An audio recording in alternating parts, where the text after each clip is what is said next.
Dwi'n Jenny Thomas, a dwi'n dod yn wreiddiol o'r Alban, ac dwi wedi byw Ynys Môn, ac dwi wedi gweithio efo Tyddyn Môn.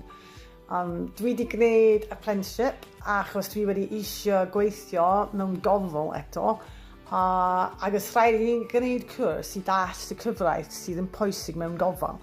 Dwi wedi gwneud work-based apprenticeship efo grŵp Llandrillo, achos dwi wedi gweithio efo Tyddyn Môn beth bynnag, felly oedd hi gwneud syniad i gwneud work-based apprenticeship.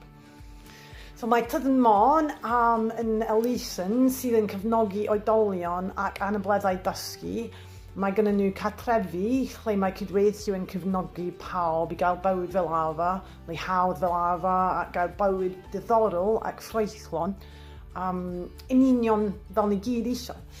Dwi'n meddwl mae hi'n pwysig i siarad Cymraeg, achos mae Cymraeg iaith y gwlad, a mae hi'n y iaith gyntaf yn y llawer o bobl. Ond hefyd, pan ydych chi'n teimlo sal, neu isol, neu trist, mae hi'n well os ydych chi'n medru siarad yn iaith ei hun, ac mae hi'n rhan y gyfraith hefyd. So mae'n moyn y geiriau yn deud fy mod pawb yn cael hawdd ac siawns i siarad ei iaith ei hunan. Felly, fel gofalwr, mae'n rhaid i ti dysgu ac defnyddio iaith. Dwi'n meddwl ei fod yn pwysig iawn i siarad iaith, ac mae hi helpu eich le perthynas le cydweithiau, efo le gwaith. Mae hi dangos parch wrth eich clientiaid, ac parch wrth pobl sydd yn dod o Cymru. So, bydden nhw rhoi parch iddyn nhw. Mae pobl yn gweld ei bod chi'n trio, dim ots os da chi'n gwneud cymgymeriadau. So fas ni dweud wrth pawb, rhaid i chi ddysgu, a paid ych phoeni, mae pobl yn helpu chi, a da chi'n gael hwyl hefyd. Ac paid ych chi gwneud ffws yn gladdau ac yn ymlaen. Mi ddaw, so pobl yn dall hyd yn oed os ti ddim yn perffaith.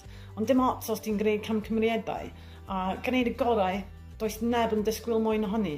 Pan dwi wedi dysgu Cymraeg, oedd llawer o bobl ac gofyn os dwi'n medru siarad Gaelic Albaneg, ond doedd ni ddim. So, o'n i'n meddwl ei fod i rhy anodd, ac dwi'n mor hapus i dysgu hon rwan hefyd.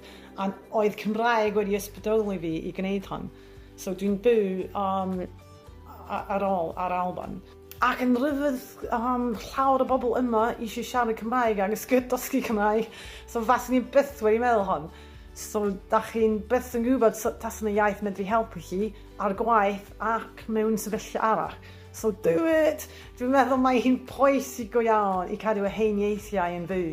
Ac paid eisiau gwrando a neb sydd yn deud fod ei rhy anodd i dysgu Cymraeg. Dydy o ddim yn wir, mae hi wahanol neu Saesneg, ond dim mor anodd na hi. So, mae hi'n cymryd amser fel pobeth. Dydy o ddim yn digwydd dros nos. Cam wrth gam. Be ddech chi'n neud hon?